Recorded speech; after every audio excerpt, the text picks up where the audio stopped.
Hi ಗೆಳೆಯರೇ, Ananthu B K education YouTube ಚಾನಲ್ಗೆ ತಮಗೆಲ್ಲರಿಗೆ ಸ್ವಾಗತ. ಈ ಒಂದು ಕ್ಲಾಸಲ್ಲಿ ಫೆಬ್ರವರಿ 11 ಮತ್ತು 12 ಪ್ರಚಲಿತ ಘಟನೆಗಳನ್ನು ನಾವು ನೋಡಲಿದ್ದೇವೆ. ಈ ಒಂದು ಕ್ಲಾಸ್ನ PDF ನಿಮ್ಗೆ ಏನಾದರೂ ಬೇಕೆಂದರೆ ಅನಂತು ಬಿ ಕೆ ಎಜುಕೇಶನ್ ಅಂತ ಟೆಲಿಗ್ರಾಮ್ ಚಾನಲ್ ಇದೆ.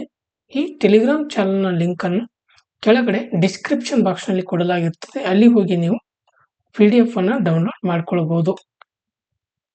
ಬನ್ನಿ ಗೆಳೆಯರೇ, ಫೆಬ್ರವರಿ 11 ವಿಜ್ಞಾನದಲ್ಲಿ ಅಂತಾರಾಷ್ಟ್ರೀಯ ಮಹಿಳಾ ಮತ್ತು ಬಾಲಕಿಯರ ದಿನವನ್ನು ಆಚರಣೆ ಮಾಡ್ತಾರೆ. 2025 ಅಂತಾರಾಷ್ಟ್ರೀಯ ಮಹಿಳಾ ಮತ್ತು ಬಾಲಕಿಯರ ದಿನದ 10ನೇ ವಾರ್ಷಿಕೋತ್ಸವವನ್ನು ಇದು ಸೂಚಿಸುತ್ತದೆ. ಇದನ್ನ 2015ರಲ್ಲಿ UN ಜನರಲ್ ಅಸೆಂಬ್ಲಿಯು ವಿಜ್ಞಾನ ಮತ್ತು ತಂತ್ರಜ್ಞಾನದಲ್ಲಿ ಮಹಿಳೆಯರು ಮತ್ತು ಹುಡುಗಿಯರು ವಹಿಸುವಂತಹ ನಿರ್ಣಾಯಕ ಪಾತ್ರವನ್ನು ಗುರುತಿಸಲು ವಾರ್ಷಿಕವಾಗಿ ಅಂತಾರಾಷ್ಟ್ರೀಯ ದಿನವನ್ನು ಸ್ಥಾಪಿಸಲು ನಿರ್ಧರಿಸಲಾಯಿತು. ಹೌದಾ? ಇನ್ನು ನೆಕ್ಸ್ಟ್, ಇದೇ ಫೆಬ್ರವರಿ 11ರಂದು ವಿಶ್ವ ವಿಜ್ಞಾನಿ ದಿನವನ್ನು ಆಚರಣೆ ಮಾಡ್ತಾರೆ. ವಿಶ್ವ ವಿಜ್ಞಾನಿ ದಿನವನ್ನು ಕೂಡ ಆಚರಣೆ ಮಾಡ್ತಾರೆ.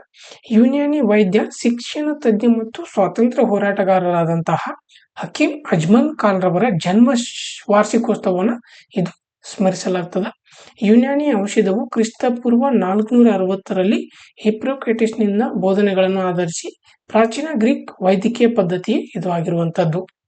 ಆಯುಷ್ ಸಚಿವಾಲಯದ ಅಡಿಯಲ್ಲಿ ಬರುವ ಪ್ರಧಾನ ಸಂಶೋಧನಾ ಮಂಡಳಿಯಾದಂತಹ central for research in Unani medicine CCRUM February 11 ಮತ್ತು 12 2025ರಂದು ನವದೆಹಲಿಯ ವಿಜ್ಞಾನ ಭವನದಲ್ಲಿ Unani medicine for integrative health solution a way forward ಎಂಬ ವಿಶೇಷ ಅಂತಾರಾಷ್ಟ್ರೀಯ ಸಮ್ಮೇಳನವನ್ನು ಆಯೋಜಿಸುತ್ತದೆ. ರಾಷ್ಟ್ರಪತಿ ದ್ರೌಪದಿ ಮುರ್ಮುರವರು ಇದನ್ನು ಉದ್ಘಾಟಿಸಲಿದ್ದಾರೆ. ಹೌದಾ? ಇನ್ನು ನೆಕ್ಸ್ಟ್, ಫೆಬ್ರವರಿ 10ರಂದು ಅಂತಾರಾಷ್ಟ್ರೀಯ ಅರೇಬಿಯನ್ ಚಿರತೆ ದಿನವನ್ನು ಆಚರಣೆ ಮಾಡಲಾಗ್ತದೆ. ಅರೇಬಿಯನ್ ಚಿರತೆ ಪ್ಯಾಂಥೆರಾ ಪಾರ್ಡರ್ಸ್ ತೀವ್ರವಾಗಿ ಅಳಿವಿನಂಚಿನಲ್ಲಿರುವಂತಹ ಒಂದು ಪ್ರಾಣಿಯಾಗಿದ್ದು, ಅರೇಬಿಯನ್ ಚಿರತೆ ಬಹಳ ಸೀಮಿತ ವಿತರಣೆಯನ್ನು ಹೊಂದಿದ್ದು, ಇದು ಸೌದಿ ಅರೇಬಿಯಾ, ಓಮನ್, ಯೆಮೆನ್ ಮತ್ತು ಯುನೈಟೆಡ್ ಅರಬ್ ಎಮಿರೇಟ್ಸ್ನ ಕೆಲವು ಪ್ರತ್ಯೇಕ ಆವಾಸ ಸ್ಥಾನಗಳಲ್ಲಿ ಮಾತ್ರ ಕಂಡುಬರುತ್ತದೆ. ಇದು ಕಾಡಿನಲ್ಲಿ 200ಕ್ಕಿಂತ ಕಡಿಮೆ ಅರೇಬಿಯನ್ ಚಿರತೆಗಳು ಉಳಿದಿರಬಹುದು ಎಂದು ಅಂದಾಜಿಸಲಾಗಿದೆ. ಹೌದಾ?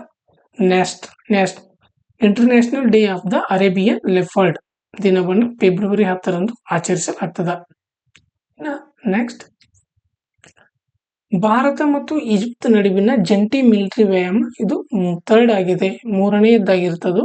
ಅದು ಯಾವುದಂದ್ರೆ ಸೈಕ್ಲೋನ್ 2025. ಇದು ರಾಜಸ್ಥಾನದಲ್ಲಿ ಪ್ರಾರಂಭವಾಗಲಿದೆ. ಹೌದಾ?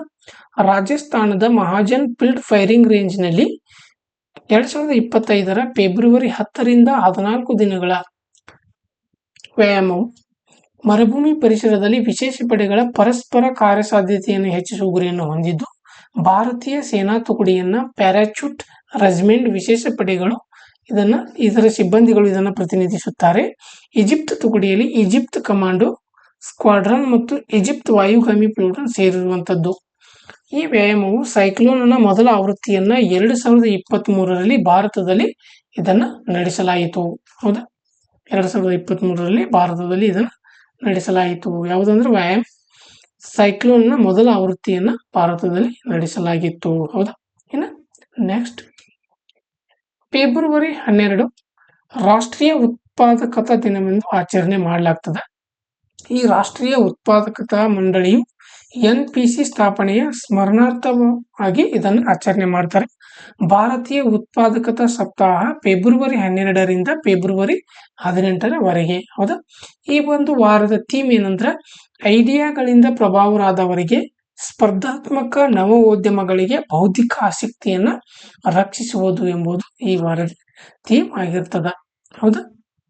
ಇನ್ನು ನೆಕ್ಸ್ಟ್, ಫೆಬ್ರವರಿ 11 ಪಂಡಿತ್ ದೀನ್ ದಯಾಳ್ ಉಪಾಧ್ಯಾಯವರ ಪುಣ್ಯತಿಥಿ. ಪಂಡಿತ್ ದೀನ್ ದಯಾಳ್ ಉಪಾಧ್ಯಾಯವರ ಜನ್ಮ ವಾರ್ಷಿಕೋತ್ಸವದ ಸ್ಮರಣಾರ್ಥ ಸೆಪ್ಟೆಂಬರ್ 25ರಂದು ಅಂತ್ಯೋದಯ ದಿವಸ ಎಂದು ಆಚರಿಸಲಾಯಿತು. ಸೆಪ್ಟೆಂಬರ್ 25, 1916ರಂದು ಮಥುರಾ ಜಿಲ್ಲೆಯ ಬ್ರಿಜ್ ಎಂಬ ಪವಿತ್ರ ಪ್ರದೇಶದಲ್ಲಿ ಇವರು ಜನಿಸಿರುವಂಥದ್ದು. ಭಾರತೀಯ ಜನಸಂಘದ ಪ್ರಮುಖ ನಾಯಕರಾಗಿದ್ದ ಅವರು ಭಾರತೀಯ ರಾಜಕೀಯ ಚಿಂತನೆಯನ್ನು ರೂಪಿಸಿದಂಥವರು. ಫೆಬ್ರವರಿ 11, 1968ರಂದು ಇವರನ್ನು ಹತ್ಯೆ ಮಾಡಲಾಯಿತು.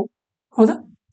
ಇನ್ನು ಇವರ ಕೊಡುಗೆಗಳನ್ನು ನಾವು ನೋಡೋದಾದ್ರೆ, ಇವರು ಪಾಂಚಜನ್ಯ ಎಂಬ ವಾರಪತ್ರಿಕೆ ಮತ್ತು ಸ್ವದೇಶ್ ಎಂಬ ದಿನಪತ್ರಿಕೆಯನ್ನು ಪ್ರಾರಂಭಿಸಿದರು. ನೆನಪಿರಲಿ, ನೇರವಾಗಿ ಪ್ರಶ್ನೆಗಳು ಬರಬಹುದು. ಅವರ ಪತ್ರಿಕೋದ್ಯಮದ ಮಂತ್ರ ಸುದ್ದಿಯನ್ನು ವಿರೂಪಗೊಳಿಸಬೇಡಿ ಎಂಬುದು. ಅವರು ಸಾಮ್ರಾಟ್ ಚಂದ್ರಗುಪ್ತ, ಜಗದ್ಗುರು ಶಂಕರಾಚಾರ್ಯರು, ರಾಜಕೀಯ ದಿನಚರಿ, ಸಮಗ್ರ ಮಾನವತಾವಾದ, ಏಕಾತ್ಮ ಮಾನವವಾದ ಮತ್ತು ಭಾರತದಲ್ಲಿನ ಪಂಚವಾರ್ಷಿಕ ಯೋಜನೆಗಳ ವಿಶ್ಲೇಷಣೆ ಸೇರಿದಂತೆ ಹಲವಾರು ಪುಸ್ತಕಗಳನ್ನು ಇವರು ಬರೆದಿರುವಂಥದ್ದು. ಹೌದಾ? ಇನ್ನು ನೆಕ್ಸ್ಟ್,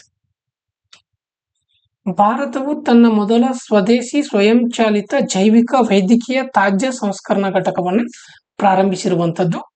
ಕೇಂದ್ರ ಸಚಿವ ಡಾಕ್ಟರ್ ಜಿತೇಂದ್ರ ಸಿಂಗ್ ರವರು ನವದೆಹಲಿಯ ಏಮ್ಸ್ನಲ್ಲಿ ಸೃಜನಂ ಎಂಬ ಹೆಸರಿನ ಭಾರತದ ಮೊದಲ ಸ್ವದೇಶಿ ಸ್ವಯಂಚಾಲಿತ ಜೈವಿಕ ವೈದ್ಯಕೀಯ ತ್ಯಾಜ್ಯ ಸಂಸ್ಕರಣಾ ಘಟಕವನ್ನು ಉದ್ಘಾಟಿಸಿದರು. ಈ ನವೀನ ಪರಿಸರ ಸ್ನೇಹಿ ತಂತ್ರಜ್ಞಾನವನ್ನು national institute for interdisciplinary science and technology ಅಭಿವೃದ್ಧಿಪಡಿಸಿರುವಂಥದ್ದು. ಸೃಜನಂ ರಿಗ್ ದುಬಾರಿ ಮತ್ತು ಶಕ್ತಿ ತೀವ್ರ ದಹನಕಾರಕಗಳ ಬಳಕೆಯಿಲ್ಲದೆ ರಕ್ತ, ಮೂತ್ರ, ಕಫ ಮತ್ತು ಪ್ರಯೋಗಾಲಯದ ಬೀಸಾಡಬಹುದಾದಂಥ ರೋಗಕಾರಕ ಜೈವಿಕ ವೈದ್ಯಕೀಯ ತ್ಯಾಜ್ಯವನ್ನು ಸೋಂಕು ರಹಿತಗೊಳಿಸುವುದು.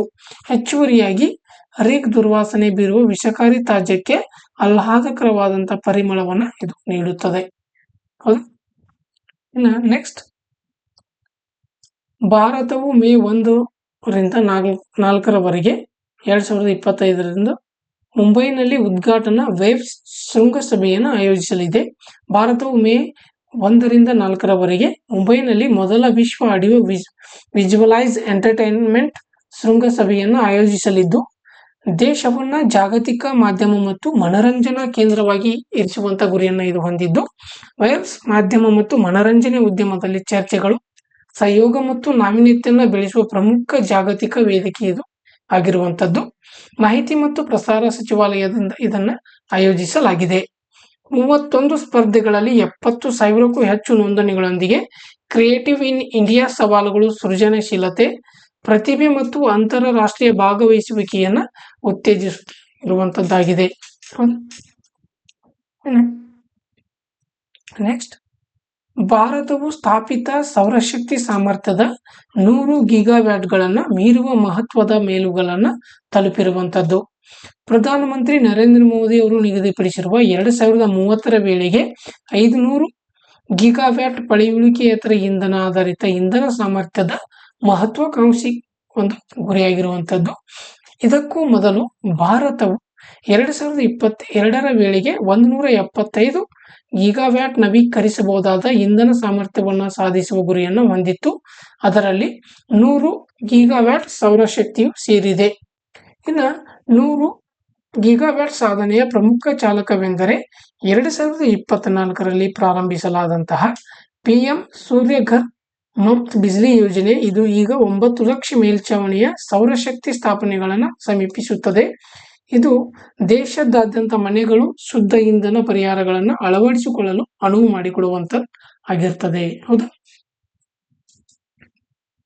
ಇನ್ನು ನೆಕ್ಸ್ಟ್, PM ವಿಕಾಸ್ ಯೋಜನೆ, ಪ್ರಧಾನಮಂತ್ರಿ ವಿರಾಸತ್ ಕಾ ಸಂವರ್ಧನ್ PM ವಿಕಾಸ್ ಅಲ್ಪಸಂಖ್ಯಾತರ ವ್ಯವಹಾರಗಳ ಸಚಿವಾಲಯದ ಪ್ರಮುಖ ಯೋಜನೆಯಾಗಿದೆ. ಸೀಖೋ ಔರ್ ಕಮಾವೋ, ನಾಯಿ ಮಂಜಿಲ್ ನಾಯಿ ರೋಶ್ನಿ, ಹಮಾರಿ ಧರೋಹರ್ ಮತ್ತು ಉಸ್ತಾದ್ ಎಂಬ 5 ಹಿಂದಿನ ಯೋಜನೆಗಳನ್ನು ಇದು ಸಂಯೋಜಿಸುತ್ತದೆ ಮತ್ತು ಕೌಶಲ್ಯ ಅಭಿವೃದ್ಧಿಯ ಮೂಲಕ ಅಲ್ಪಸಂಖ್ಯಾತ ಸಮುದಾಯಗಳ ಉನ್ನತಿ, ಅಲ್ಪಸಂಖ್ಯಾತ ಮಹಿಳೆಯರ ಉದ್ಯಮಶೀಲತೆ ಮತ್ತು ನಾಯಕತ್ವ ಮತ್ತು ಶಾಲೆ ಬಿಟ್ಟವರಿಗೆ ಶಿಕ್ಷಣ ಬೆಂಬಲದ ಮೇಲೆ ಕೇಂದ್ರೀಕರಿಸುತ್ತದೆ. ಹೌದಾ? ಇನ್ನು ನೆಕ್ಸ್ಟ್, ಇನ್ನು ಹೆಚ್ಚುವರಿಯಾಗಿ ರಾಷ್ಟ್ರೀಯ ಅಲ್ಪಸಂಖ್ಯಾತರ ಅಭಿವೃದ್ಧಿ ಮತ್ತು ಹಣಕಾಸು ನಿಗಮದ ನೀಡುವ ಸಾಲ ಕಾರ್ಯಕ್ರಮಗಳೊಂದಿಗೆ ಫಲಾನುಭವಿಗಳನ್ನು ಸಂಪರ್ಕಿಸುವ ಮೂಲಕ ಸಾಲ ಸಂಪರ್ಕಗಳನ್ನು ಸುಗಮಗೊಳಿಸಲು ಯೋಜನೆಯು ಅವಕಾಶವನ್ನು ನೀಡುತ್ತದೆ.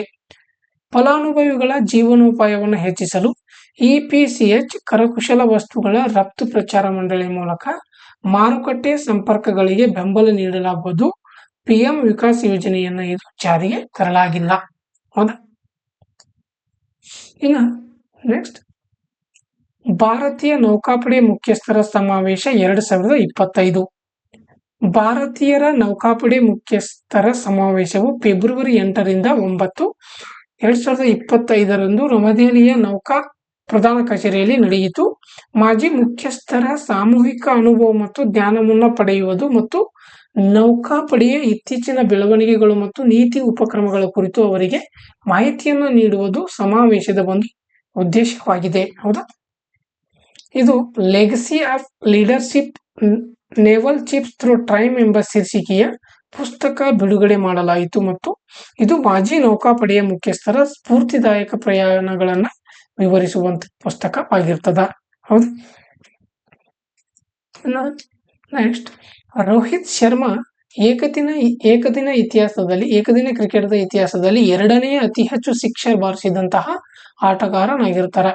ಕಟಕ್ನಲ್ಲಿ ಇಂಗ್ಲೆಂಡ್ ವಿರುದ್ಧದ 2ನೇ ಏಕದಿನ ಪಂದ್ಯದಲ್ಲಿ ಅವರು ಕ್ರಿಸ್ ಗೇಲ್ ಅವರನ್ನ ಹಿಂದಿಕ್ಕಿ ಶಾಹಿದ್ ಆಫ್ರಿದಿ ಪ್ರಸ್ತುತ ಏಕದಿನ ಕ್ರಿಕೆಟ್ನಲ್ಲಿ ಅಗ್ರ ಸಿಕ್ಸರ್ ಬಾರಿಸಿದಂತ ಆಟಗಾರ. 398 ಇನ್ನಿಂಗ್ಸ್ಗಳಲ್ಲಿ 351 ಸಿಕ್ಸರ್ ಬಾರಿಸಿದ್ದಾರೆ. ಆದಾಗ್ಯೂ ರೋಹಿತ್ ಎಲ್ಲಾ ಸ್ವರೂಪಗಳಲ್ಲಿ ಅತಿ ಹೆಚ್ಚು ಸಿಕ್ಸರ್ ಬಾರಿಸಿದ ದಾಖಲೆಯನ್ನು ಹೊಂದಿರುವಂತದ್ದು. T20 ಏಕದಿನ ಮತ್ತು ಟೆಸ್ಟ್ ಪಂದ್ಯಗಳಲ್ಲಿ 624 ಸಿಕ್ಸರ್ ಬಾರಿಸಿದ್ದಾರೆ. ಹೌದಾ? ಇನ್ನು ಈ ಒಂದು ಕ್ಲಾಸ್ ಯಾರಿಗೆಲ್ಲ ಇಷ್ಟವಾಗಿದೆ ಲೈಕ್ ಮಾಡಿ, ಶೇರ್ ಮಾಡಿ ಮತ್ತು ಕಮೆಂಟ್ಸ್ ಮಾಡಿ. ನನ್ನ ಚಾನಲ್ಗೆ ನೀವೇನಾದರೂ ಹೊಸಬರಾಗಿದ್ರೆ ಸಬ್ಸ್ಕ್ರೈಬ್ ಮಾಡ್ಕೊಳ್ಳಿ ಅಂತ ಹೇಳ್ತಾ ಇಂದಿನ ಕ್ಲಾಸನ್ನು ಮುಗಿಸ್ತಾ ಇದ್ದೀನಿ. Thank you.